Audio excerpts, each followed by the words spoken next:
biggest threat that we face in law enforcement today is not the bad guy or the lack of training or people having or agencies having disparate training policies or procedures or people being taught one thing one place, one thing another place. The problem is mindset.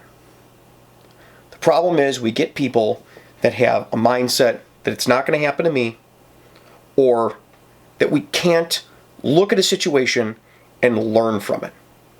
And I see that it's very popular right now with this case, with the Lakewood officer. I get a lot of messages from people asking me about this incident. And while I normally don't comment on use of force incidents, this one is terrifying. It's what frightens me most as a police trainer. I've mentioned it before, the cop's biggest fear. I'll put a link up there. You can watch that when you're done if you're interested. My biggest fear is that this is going to be one of the people that I trained. And that's why I take field training seriously. And why I think everyone should take all police training seriously. Because this is a situation that we can't think of as, it might be me. We have to think of it as, this will be me. At some point in my career, I will end up fighting over a gun on the side of a road somewhere. People say in the comments all over the place, on Instagram and YouTube and Facebook and everywhere else that free field training's at, you don't know if you haven't been there. I've been there. I've had to fight over knives and guns with people. Luckily not very often, but I've been there. And I'll tell you right now, this is completely unacceptable. Totally unacceptable. This is someone relying on backup. This is someone who thinks someone else is going to come save them. No one is going to come save us. We are the people who come save people. If you ever find yourself on the side of the road fighting with someone over a gun, and you're going to your radio to tell other people about it, hoping that you can just hang on long enough for backup to come, you are a liability to yourself and to the other people that you work with. If you have a free hand to talk on the radio while you're fighting with somebody for a knife or a gun, then you have a free hand to pull out another knife or another gun and end the situation. Luckily in this case, this other cop was there, and he had the intestinal fortitude and the experience to recognize what the situation was and put an immediate end to it. It's never nice when someone doesn't come home, whether it's the cop or the offender, even though this is a murder suspect in this case. Nobody wants to go shoot anyone. But we need to understand that fighting for your life on the side of the road, this is serious business. This is a thinking man's sport. This is a thinking person's sport. And you need to be able to think on your feet. Believing that this won't ever happen to you or that this is acceptable is what is killing people, is what is killing cops in the United States. This is what's getting people hurt.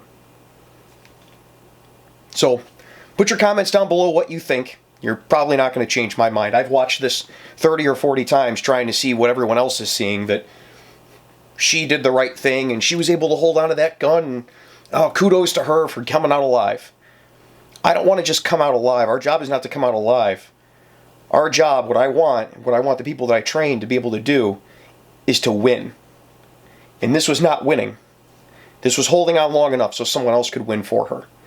And make no mistake, had that cop not been there, that guy that on the internet, all the same people they're saying kudos to her, would be making fun of because he looks like he's probably a little overweight, and he's balding, and he's old, and his pistol is flopping around in his holster because he's got an old holster. Well, guess what? You can make fun of him for all those things all you want because you're a cool guy on the internet, but he got it done. Because he had the one thing a lot of the cool people and a lot of the pretty cops today don't have, and that's mindset. The mindset, not only am I going home, but I'm bringing home everyone else that I come on shift with. This is the closest thing to field training you're going to get on free field training. This is reality. If you're getting into this job, you need to be ready for this reality. Because reality on the street is not rainbows and fairy tales, and it's not what you see on the internet. This will happen to you at some point if you're a cop. Just assume it's going to happen now and be ready for it. And if you see this and go, oh, I don't know what I would have done, or you look at it and say, I think she did the right thing, hang it up. Because this job isn't for you.